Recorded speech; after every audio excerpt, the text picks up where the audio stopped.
Chapter 1 of The Adventures of Sherlock Holmes. The Adventures of Sherlock Holmes by Sir Arthur Conan Doyle. Adventure 1, A Scandal in Bohemia.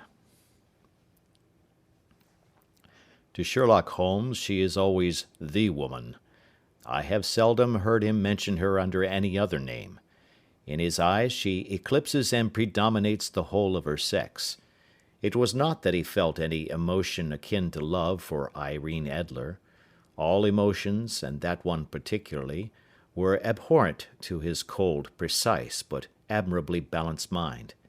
He was, I take it, the most perfect reasoning and observing machine that the world has seen, but as a lover he would have placed himself in a false position. He never spoke of the softer passions, save with a gibe and a sneer. They were admirable things for the observer, excellent for drawing the veil from men's motives and actions. But for the trained reasoner to admit such intrusions into his own delicate and finely adjusted temperament was to introduce a distracting factor which might throw a doubt upon all his mental results. Grit in a sensitive instrument, or a crack in one of his own high-power lenses, would not be more disturbing than a strong emotion in a nature such as his. And yet there was but one woman to him, and that woman was the late Irene Adler, of dubious and questionable memory. I had seen little of Holmes lately. My marriage had drifted us away from each other.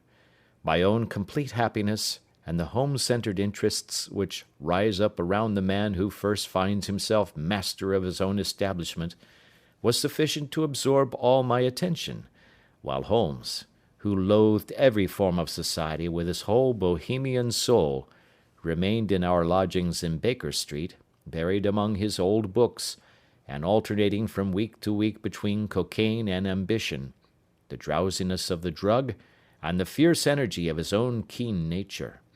He was still, as ever, deeply attracted by the study of crime, and occupied his immense faculties and extraordinary powers of observation in following out those clues and clearing up those mysteries which had been abandoned as hopeless by the official police.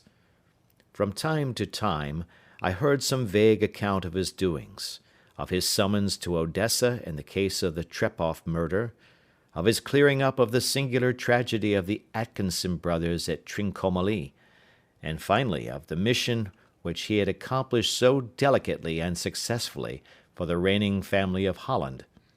Beyond these signs of his activity, however, which I merely shared with all the readers of the daily press, I knew little of my former friend and companion.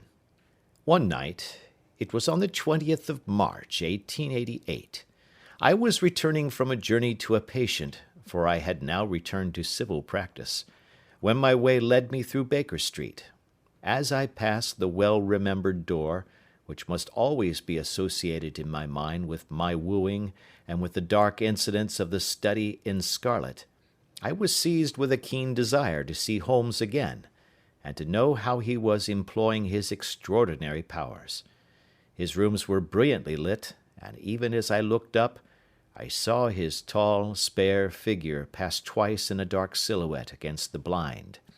He was pacing the room swiftly, eagerly, with his head sunk upon his chest and his hands clasped behind him. To me, who knew his every mood and habit, his attitude and manner told their own story. He was at work again.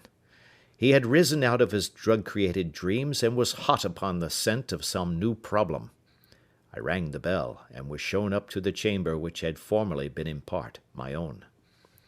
His manner was not effusive, it seldom was, but he was glad, I think, to see me.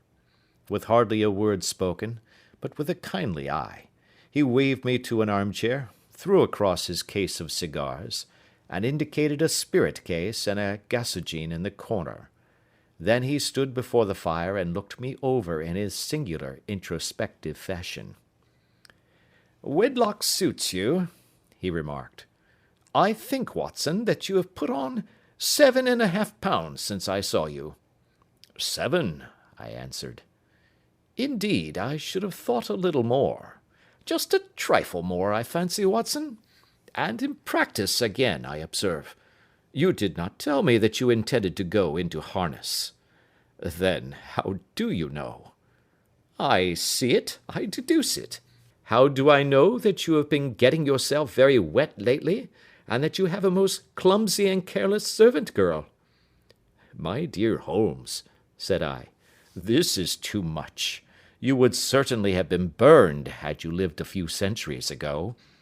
It is true that I had a country walk on Thursday and came home in a dreadful mess, but as I have changed my clothes, I can't imagine how you deduce it. As to Mary Jane, she is incorrigible, and my wife has given her notice, but there again, I fail to see how you work it out. He chuckled to himself and rubbed his long, nervous hands together. It is simplicity itself, said he. My eyes tell me that on the inside of your left shoe, just where the firelight strikes it, the leather is scored by 6 almost parallel cuts. Obviously, they have been caused by someone who has very carelessly scraped round the edges of the sole in order to remove crusted mud from it. Hence, you see, my double deduction that you have been out in vile weather, and that you had a particularly malignant boot-slitting specimen of the London slavey. As to your practice, if a gentleman walks into my rooms smelling of iodoform, with a black mark of nitrate of silver upon his right forefinger, and a bulge on the right side of his top hat, to show where he has secreted his stethoscope, I must be dull indeed, if I do not pronounce him to be an active member of the medical profession. I could not help laughing at the ease with which he explained his process of deduction. When I hear you give your reasons, I remarked, the thing always appears to me to be so ridiculously simple that I could easily do it myself, though at each successive instance of your reasoning I am baffled until you explain your process. And yet I believe that my eyes are as good as yours. Quite so, he answered, lighting a cigarette, and throwing himself down into an armchair. You see, but you do not observe. The distinction is clear. For example, you have frequently seen the steps which lead up from the hall to this room. Frequently. How often? Well, some hundreds of times. Then how many are there? How many? I don't know. Quite so. You have not observed, and yet you have seen. That is just my point. Now, I know that there are 17 steps, because I have both seen and observed. By the way, since you are interested in these little problems, and since you are good enough to chronicle one or two of my trifling experiences, you may be interested in this.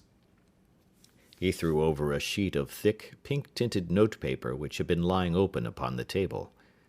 It came by the last post, said he. Read it aloud. The note was undated, and without either signature or address. There will call upon you tonight at 7:45, it said, a gentleman who desires to consult you upon a matter of the very deepest moment. Your recent services to one of the royal houses of Europe have shown that you are one who may safely be trusted with matters which are of an importance which can hardly be exaggerated. This account of you we have from all quarters received. Be in your chamber then at that hour, and do not take it amiss if your visitor wear a mask. This is indeed a mystery, I remarked. What do you imagine that it means? I have no data yet. It is a capital mistake to theorize before one has data. Insensibly one begins to twist facts to suit theories, instead of theories to suit facts. But the note itself, what do you deduce from it? I carefully examined the writing, and the paper upon which it was written. The man who wrote it was presumably well-to-do, I remarked, endeavouring to imitate my companion's processes. Such paper could not be bought under 1/2 crown a packet. It is peculiarly strong and stiff. Peculiar, that is the very word, said Holmes. It is not an English paper at all. Hold it up to the light." I did so, and saw a large E with a small g, a capital P, and a large capital G with a small t woven into the texture of the paper. "What do you make of that?" asked Holmes. "The name of the maker, no doubt, or his monogram, rather." "Not at all. The G with a small t stands for Gesellschaft, which is German for company. It is a customary contraction like our CO for company. P, of course, stands for Papier. Now for the EG. Let us glance at our Continental Gazetteer." He took down a heavy brown volume from his shelves. Iglonitz, here we are, Egria. It is in a German-speaking country, in Bohemia, not far from Carlsbad. Remarkable as being the scene of the death of Wallenstein, and for its numerous glass factories and paper mills. Ha ha, my boy, what do you make of that?" His eyes sparkled, and he sent up a great blue triumphant cloud from his cigarette. "The paper was made in Bohemia," I said. "Precisely, and the man who wrote the note is a German. Do you note the peculiar construction of the sentence? 'This account of you we have from all quarters received'? A Frenchman or Russian could not have written that. It is the German who is so uncourteous to his verbs. It only remains, therefore, to discover what is wanted by this German who writes upon Bohemian paper, and prefers wearing a mask to showing his face. And here he comes, if I am not mistaken, to resolve all our doubts." As he spoke, there was a sharp sound of horses' hoofs and grating wheels against the curb, followed by a sharp pull at the bell. Holmes whistled. "A pair, by the sound," said he. "Yes," he continued, glancing out of the window. "A nice little brougham and a pair of beauties. 150 guineas apiece. There's money in this case, Watson, if there is nothing else." "I think that I had better go, Holmes." "Not a bit, Doctor. Stay where you are. I am lost without my Boswell, and this promises to be interesting. It would be a pity to miss it." "But your client—" "Never mind him. I may want your help, and so may he. Here he comes. Sit down in that armchair, Doctor, and give us your best attention." A slow and heavy step, which had been heard upon the stairs and in the passage, paused immediately outside the door. Then there was a loud and authoritative tap. "Come in," said Holmes.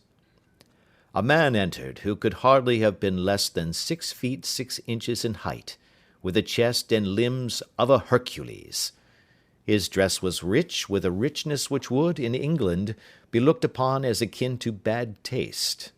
Heavy bands of astrakhan were slashed across the sleeves and fronts of his double-breasted coat, while the deep blue cloak which was thrown over his shoulders was lined with flame-coloured silk, and secured at the neck with a brooch, which consisted of a single flaming beryl. Boots, which extended halfway up his calves, and which were trimmed at the tops with rich brown fur, completed the impression of barbaric opulence which was suggested by his whole appearance.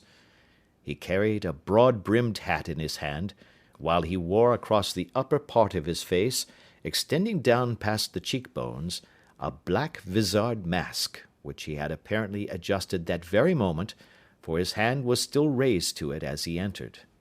From the lower part of the face he appeared to be a man of strong character, with a thick, hanging lip, and a long, straight chin suggestive of resolution pushed to the length of obstinacy. "You had my note?" he asked, with a deep, harsh voice and a strongly marked German accent. "I told you that I would call." He looked from one to the other of us, as if uncertain which to address. "Pray take a seat," said Holmes. "This is my friend and colleague, Dr. Watson, who is occasionally good enough to help me in my cases. Whom have I the honour to address?" "You may address me as the Count von Kramm, a Bohemian nobleman. I understand that this gentleman, your friend, is a man of honour and discretion, whom I may trust with a matter of the most extreme importance? If not, I should much prefer to communicate with you alone." I rose to go, but Holmes caught me by the wrist and pushed me back into my chair. "It is both or none," said he. "You may say before this gentleman anything which you may say to me." The Count shrugged his broad shoulders. "Then I must begin," said he, "by binding you both to absolute secrecy for 2 years. At the end of that time, the matter will be of no importance. At present it is not too much to say that it is of such weight it may have an influence upon European history." "I promise," said Holmes. "And I." "You will excuse this mask," continued our strange visitor. "The august person who employs me wishes his agent to be unknown to you, and I may confess at once that the title by which I have just called myself is not exactly my own." "I was aware of it," said Holmes dryly. "The circumstances are of great delicacy, and every precaution has to be taken to quench what might grow to be an immense scandal and seriously compromise one of the reigning families of Europe.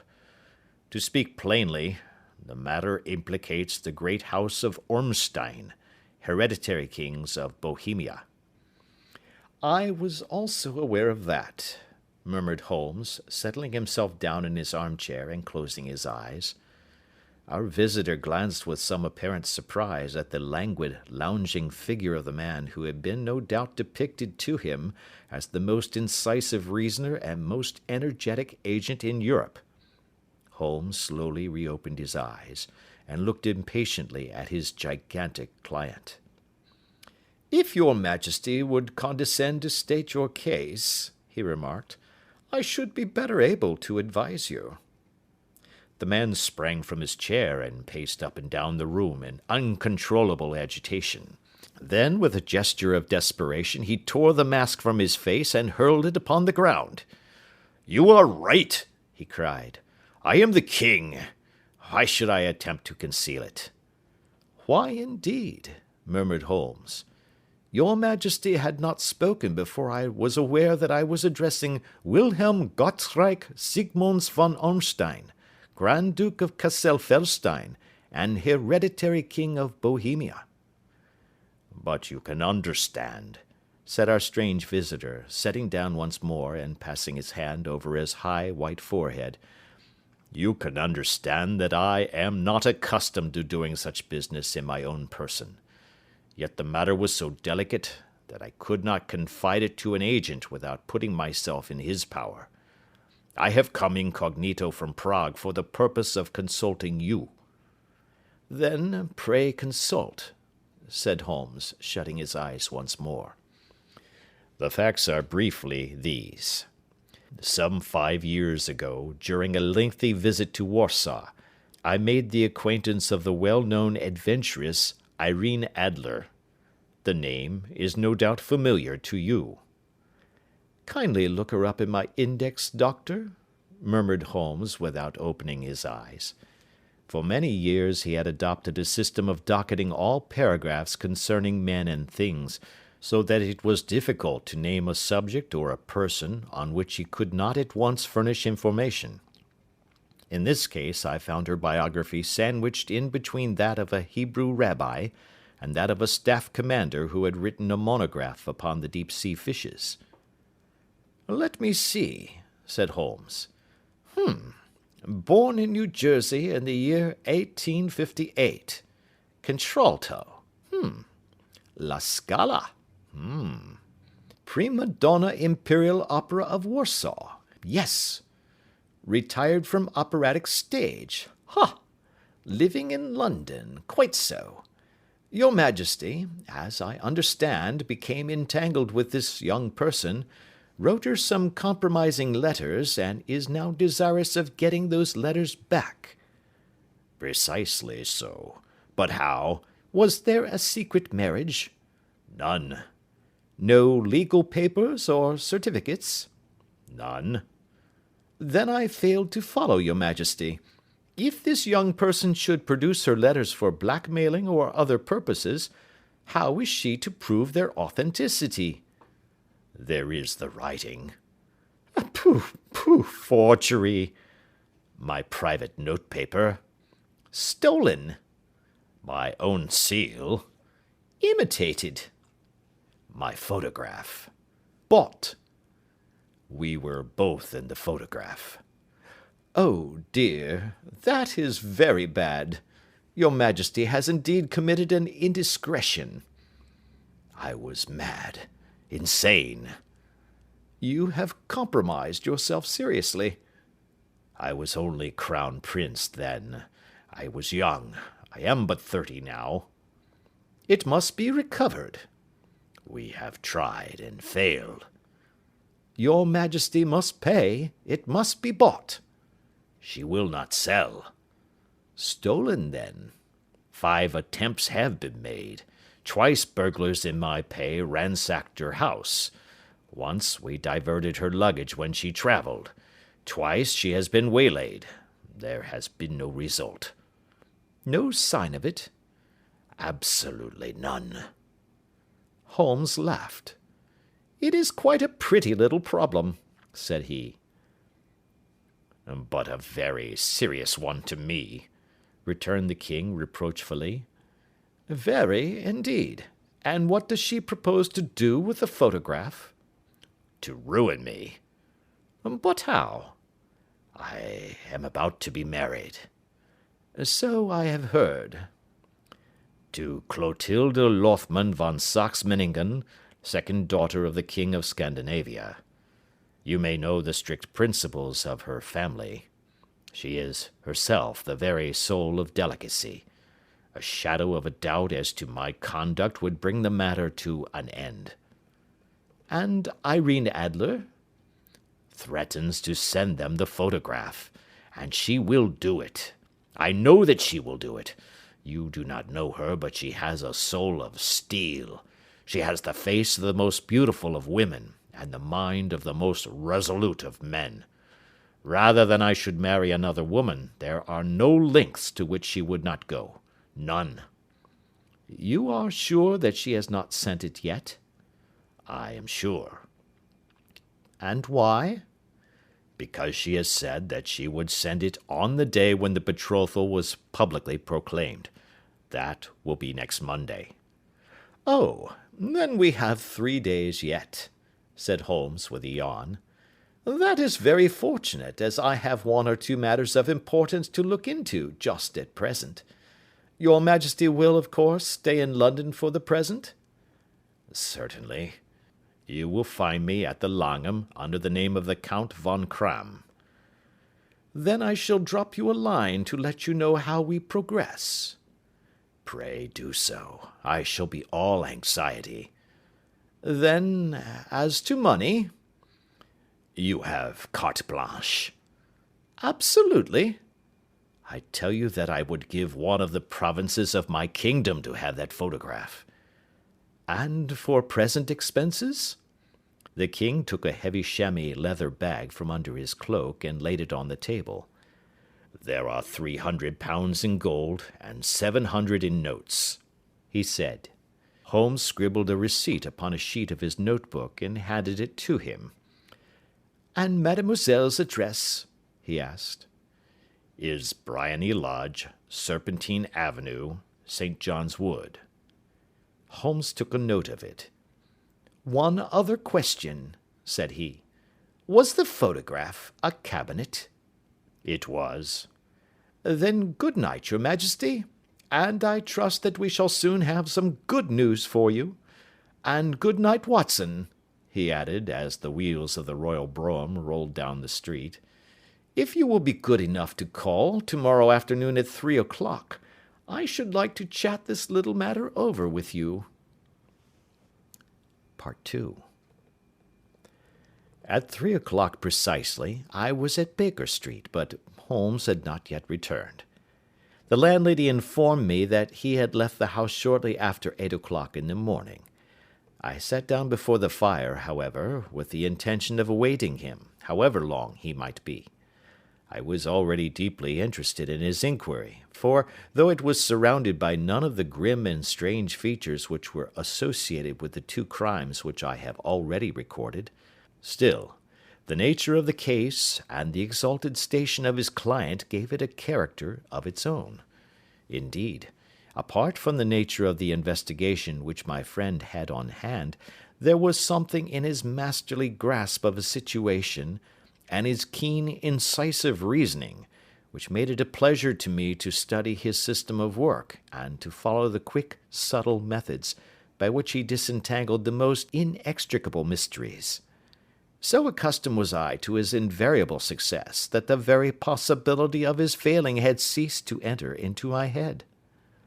It was close upon 4 before the door opened, and a drunken-looking groom, ill-kempt and side-whiskered, with an inflamed face and disreputable clothes, walked into the room.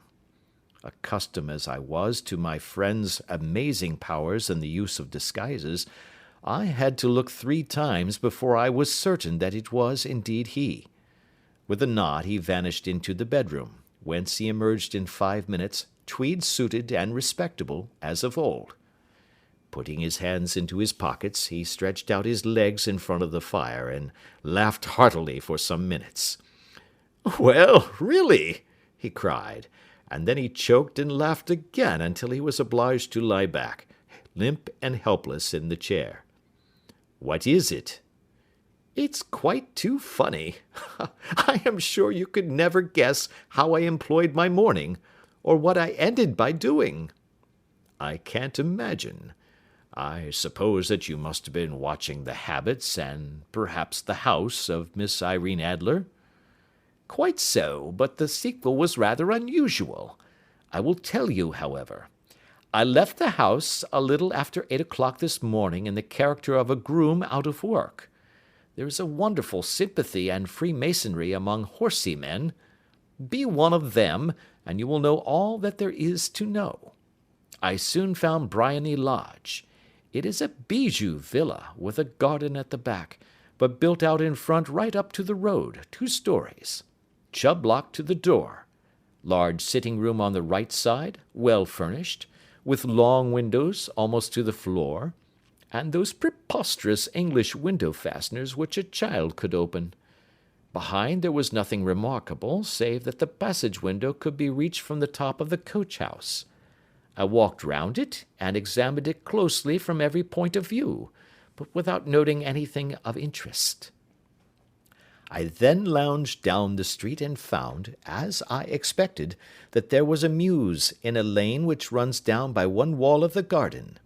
I lent the ostlers a hand in rubbing down their horses, and received in exchange 2d, a glass of half and half, 2 fills of shag tobacco, and as much information as I could desire about Miss Adler, to say nothing of 6 other people in the neighbourhood, in whom I was not in the least interested, but whose biographies I was compelled to listen to. "And what of Irene Adler?" I asked.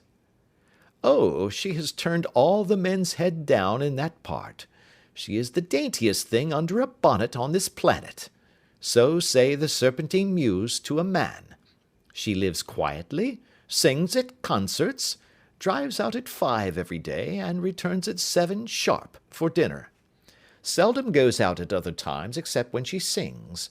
Has only 1 male visitor, but a good deal of him. He is dark, handsome, and dashing, never calls less than once a day, and often twice. He is a Mr. Godfrey Norton, of the Inner Temple. See the advantages of a cabman as a confidant. They had driven him home 12 times from Serpentine Mews, and knew all about him. When I had listened to all they had to tell, I began to walk up and down near Briony Lodge once more, and to think over my plan of campaign. This Godfrey Norton was evidently an important factor in the matter.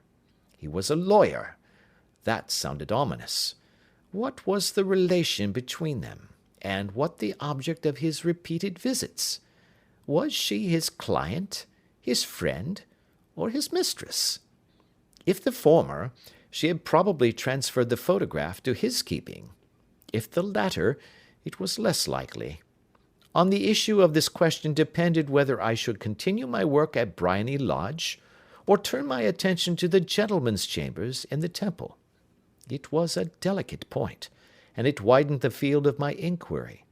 I fear that I bore you with these details, but I have to let you see my little difficulties, if you are to understand the situation. I am following you closely, I answered. I was still balancing the matter in my mind when a hansom cab drove up to Briony Lodge, and a gentleman sprang out. He was a remarkably handsome man, dark, aquiline, and moustached, evidently the man of whom I had heard.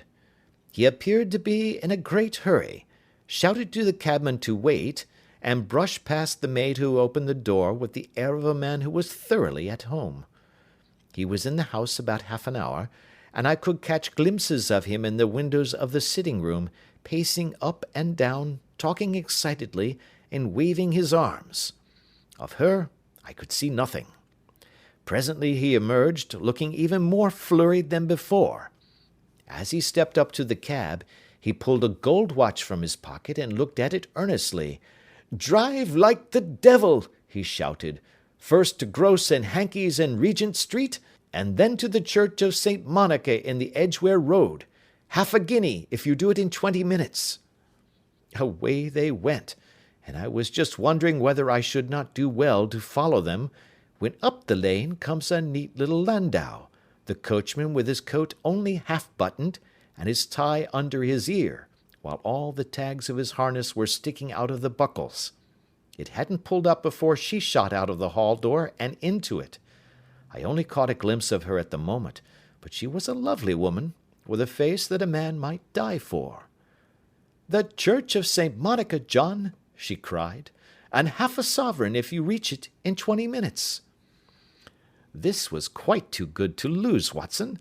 I was just balancing whether I should run for it, or whether I should perch behind her landau, when a cab came through the street. The driver looked twice at such a shabby fare, but I jumped in before he could object. "The Church of St. Monica," said I, "and half a sovereign if you reach it in 20 minutes. It was 25 minutes to 12, and of course it was clear enough what was in the wind. My cabby drove fast. I don't think I ever drove faster, but the others were there before us. The cab and the landau with their steaming horses were in front of the door when I arrived. I paid the man and hurried into the church. There was not a soul there save the two whom I had followed, and a surpliced clergyman, who seemed to be expostulating with them. They were all three standing in a knot in front of the altar. I lounged up the side aisle like any other idler who has dropped into a church. Suddenly, to my surprise, the three at the altar faced round to me, and Godfrey Norton came running as hard as he could towards me. "Thank God!" he cried. "You'll do. Come, come." "What then?" I asked. "Come, man, come. Only 3 minutes, or it won't be legal." I was half dragged up to the altar, and before I knew where I was, I found myself mumbling responses which were whispered in my ear, and vouching for things of which I knew nothing, and generally assisting in the secure tying up of Irene Adler, spinster, to Godfrey Norton, bachelor. It was all done in an instant, and there was the gentleman thanking me on the one side, and the lady on the other, while the clergyman beamed on me in front. It was the most preposterous position in which I ever found myself in my life, and it was the thought of it that started me laughing just now. It seems that there had been some informality about their license, that the clergyman absolutely refused to marry them without a witness of some sort, and that my lucky appearance saved the bridegroom from having to sally out into the streets in search of a best man. The bride gave me a sovereign, and I mean to wear it on my watch chain in memory of the occasion." "This is a very unexpected turn of affairs," said I. "And what then?" "Well, I found my plans very seriously menaced. It looked as if the pair might take an immediate departure, and so necessitate very prompt and energetic measures on my part. At the church door, however, they separated, he driving back to the Temple, and she to her own house. I shall drive out in the park at 5 as usual, she said as she left him. I heard no more. They drove away in different directions, and I went off to make my own arrangements. Which are? Some cold beef and a glass of beer, he answered, ringing the bell. I have been too busy to think of food, and I am likely to be busier still this evening. By the way, Doctor, I shall want your cooperation. I shall be delighted. You don't mind breaking the law? Not in the least. Nor running a chance of arrest? Not in a good cause. Oh, the cause is excellent. Then I am your man. I was sure that I might rely on you. But what is it you wish? When Mrs. Turner has brought in the tray, I will make it clear to you.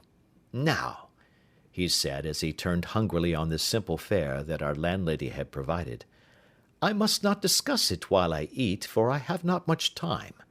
It is nearly 5 now. In 2 hours we must be on the scene of action. Miss Irene, or Madame rather, returns from her drive at 7. We must be at Briony Lodge to meet her. And what then? You must leave that to me. I have already arranged what is to occur. There is only one point on which I must insist. You must not interfere, come what may. You understand? I am to be neutral? To do nothing whatever. There will probably be some small unpleasantness. Do not join in it. It will end in my being conveyed into the house. 4 or 5 minutes afterwards the sitting-room window will open. You are to station yourself close to that open window. Yes. You are to watch me, for I will be visible to you. Yes. And when I raise my hand, so, you will throw into the room what I give you to throw, and will, at the same time, raise the cry of fire. You quite follow me? Entirely. It is nothing very formidable, he said, taking a long cigar-shaped roll from his pocket. It is an ordinary plumber's smoke rocket, fitted with a cap at either end to make it self-lighting. Your task is confined to that. When you raise your cry of fire, it will be taken up by quite a number of people. You may then walk to the end of the street, and I will rejoin you in 10 minutes. I hope that I have made myself clear. I am to remain neutral, to get near the window, to watch you, and at the signal to throw in this object, then to raise the cry of fire, and to wait you at the corner of the street. Precisely. Then you may entirely rely on me. That is excellent. I think perhaps it is almost time that I prepare for the new role I have to play. He disappeared into his bedroom and returned in a few minutes in the character of an amiable and simple-minded nonconformist clergyman. His broad black hat, his baggy trousers, his white tie, his sympathetic smile, and general look of peering and benevolent curiosity were such as Mr. John Hare alone could have equalled. It was not merely that Holmes changed his costume. His expression, his manner, his very soul seemed to vary with every fresh part that he assumed. The stage lost a fine actor, even as science lost an acute reasoner when he became a specialist in crime. It was 6:15 when we left Baker Street, and it still wanted 10 minutes to the hour when we found ourselves in Serpentine Avenue.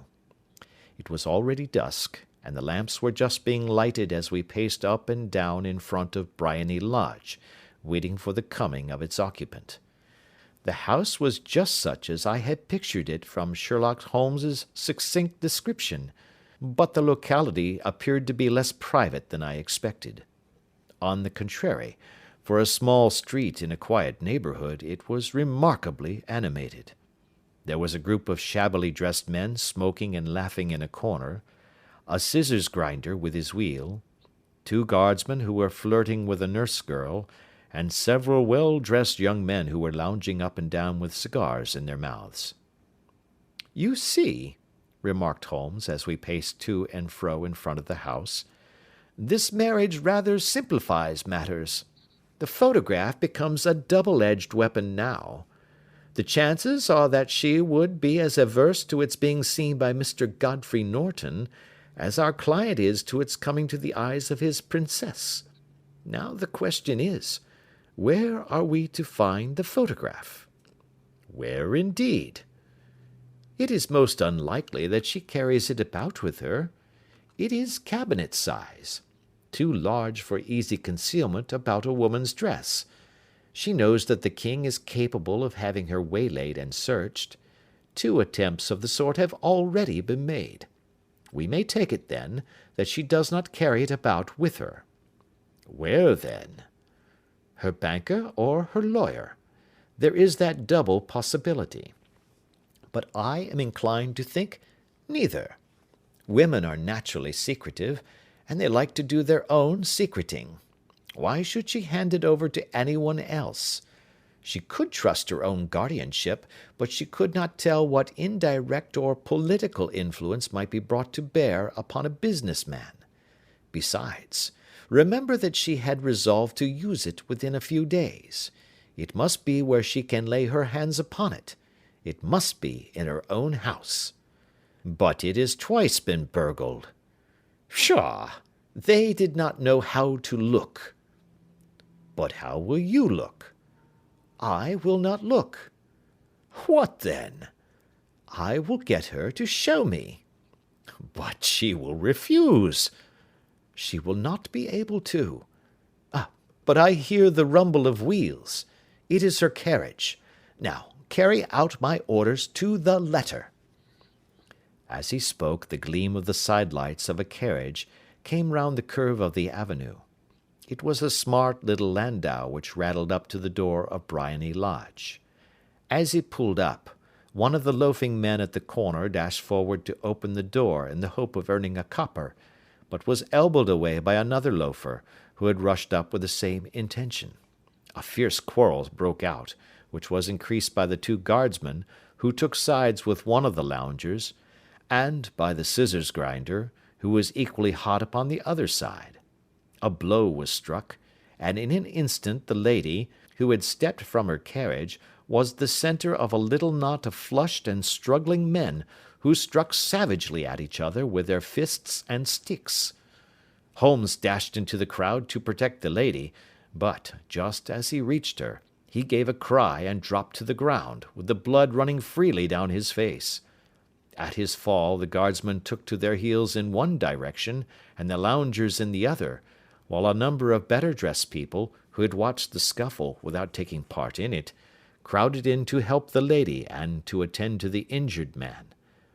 Irene Adler, as I will still call her, had hurried up the steps, but she stood at the top with her superb figure outlined against the lights of the hall, looking back into the street. "Is the poor gentleman much hurt?" she asked. "He is dead," cried several voices. "No, no, there's life in him," shouted another, "but he'll be gone before you can get him to hospital." "He's a brave fellow," said a woman. "They would have had the lady's purse and watch if it hadn't been for him. They were a gang, and a rough one too. Ah, he's breathing now." "He can't lie in the street. May we bring him in, marm?" "Surely. Bring him into the sitting-room. There is a comfortable sofa. This way, please." Slowly and solemnly he was borne into Briony Lodge and laid out in the principal room, while I still observed the proceedings from my post by the window. The lamps had been lit, but the blinds had not been drawn, so that I could see Holmes as he lay upon the couch. I do not know whether he was seized with compunction at that moment for the part he was playing, but I know that I never felt more heartily ashamed of myself in my life than when I saw the beautiful creature against whom I was conspiring, or the grace and kindliness with which she waited upon the injured man. And yet it would be the blackest treachery to Holmes to draw back now from the part which he had entrusted to me.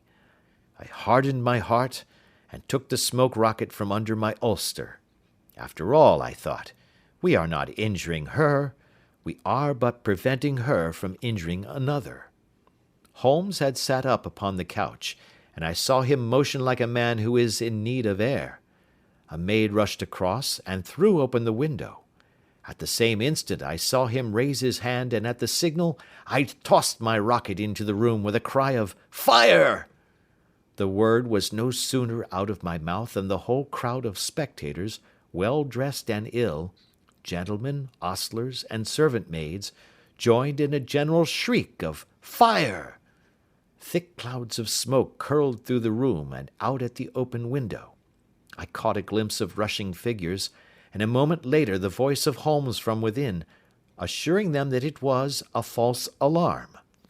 Slipping through the shouting crowd, I made my way to the corner of the street, and in 10 minutes was rejoiced to find my friend's arm in mine, and to get away from the scene of uproar. He walked swiftly and in silence for some minutes until we had turned down one of the quiet streets which lead towards the Edgware Road. "You did it very nicely, Doctor," he remarked. "Nothing could have been better. It is all right." "You have the photograph?" "I know where it is."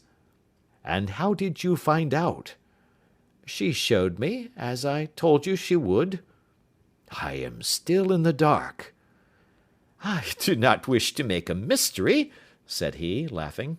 "The matter was perfectly simple. You, of course, saw that everyone in the street was an accomplice. They were all engaged for the evening." "I guessed as much." "Then, when the row broke out, I had a little moist red paint in the palm of my hand. I rushed forward, fell down, clapped my hand to my face, and became a piteous spectacle. It is an old trick. That also I could fathom. Then they carried me in. She was bound to have me in. What else could she do? And into her sitting room, which was the very room which I suspected.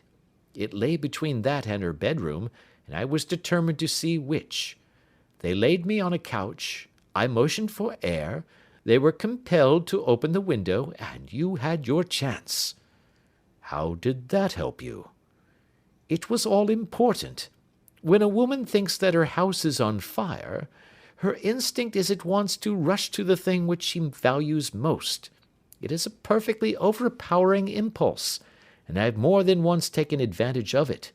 In the case of the Darlington substitution scandal it was of use to me, and also in the Arnsworth Castle business.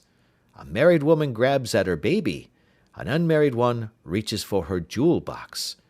Now it was clear to me that Our Lady of today had nothing in the house more precious to her than what we are in quest of.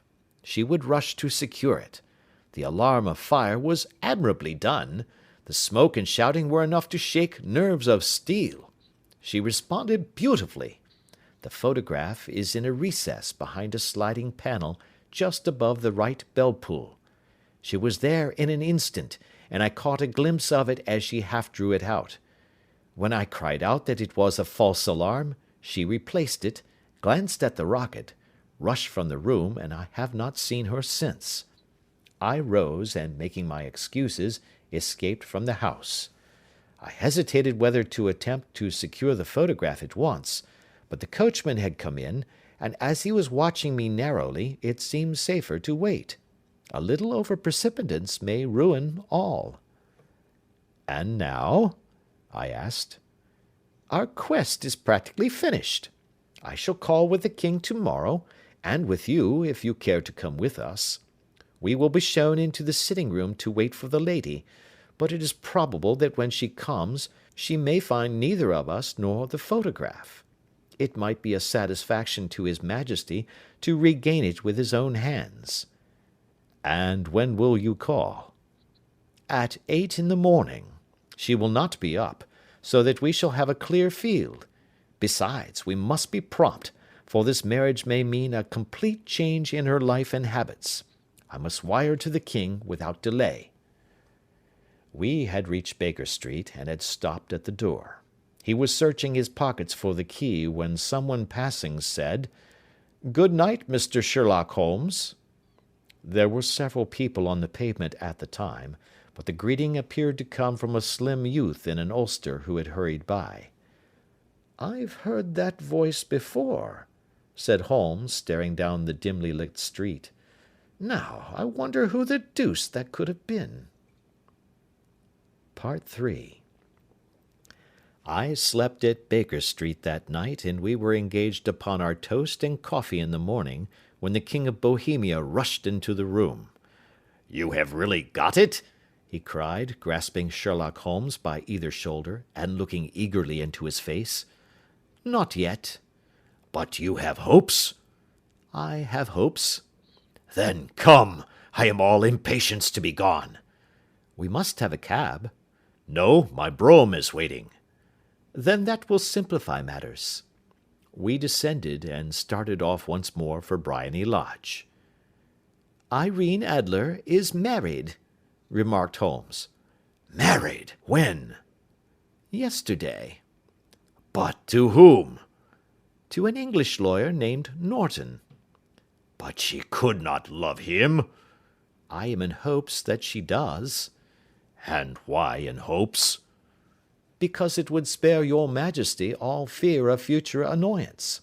If the lady loves her husband, she does not love your majesty.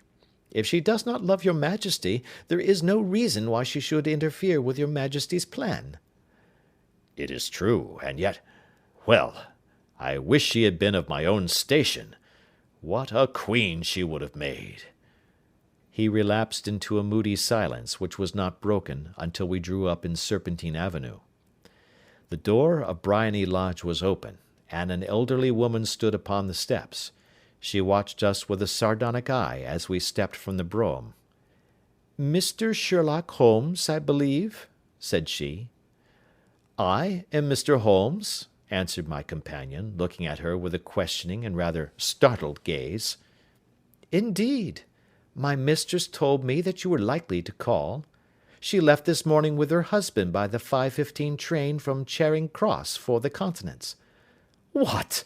Sherlock Holmes staggered back, white with chagrin and surprise. "Do you mean that she has left England?" "Never to return." "And the papers?"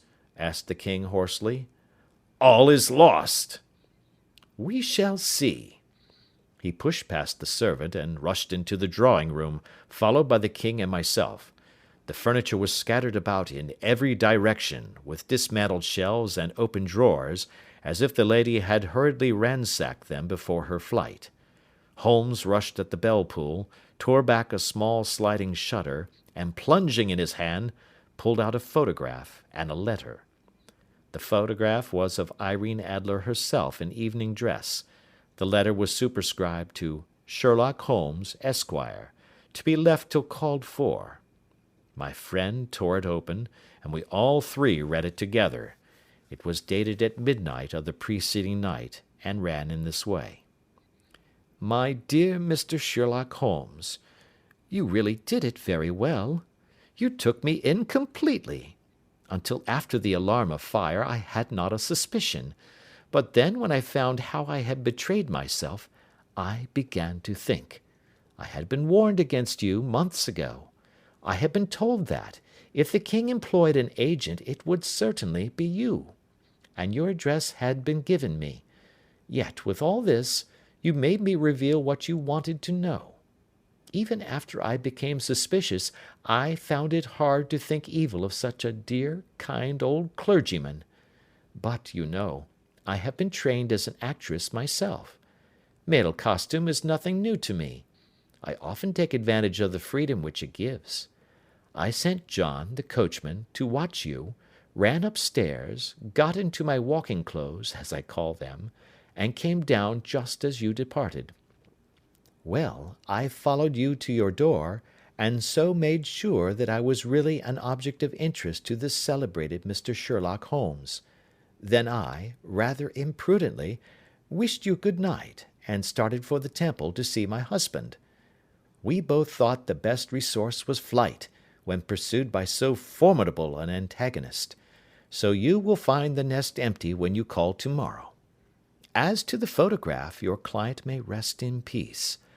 I love and am loved by a better man than he.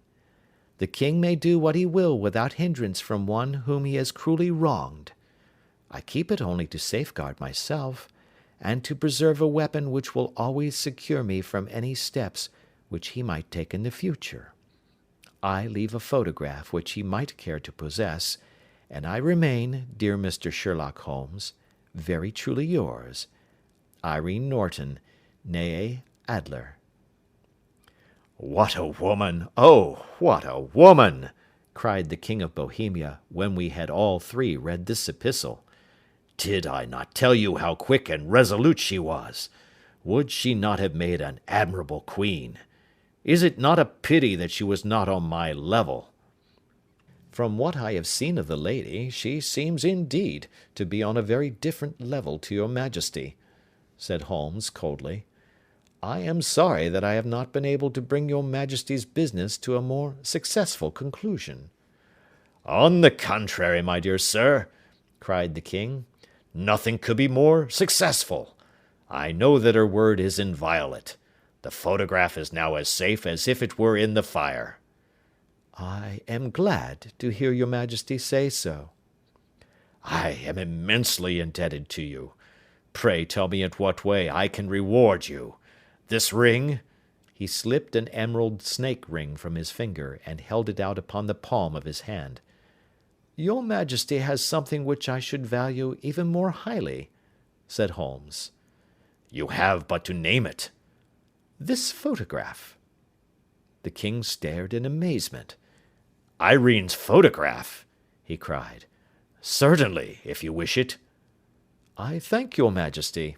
Then there is no more to be done in the matter. I have the honour to wish you a very good morning." He bowed, and turning away without observing the hand which the king had stretched out to him, he set off in my company for his chambers. And that was how a great scandal threatened to affect the kingdom of Bohemia, and how the best plans of Mr. Sherlock Holmes were beaten by a woman's wit.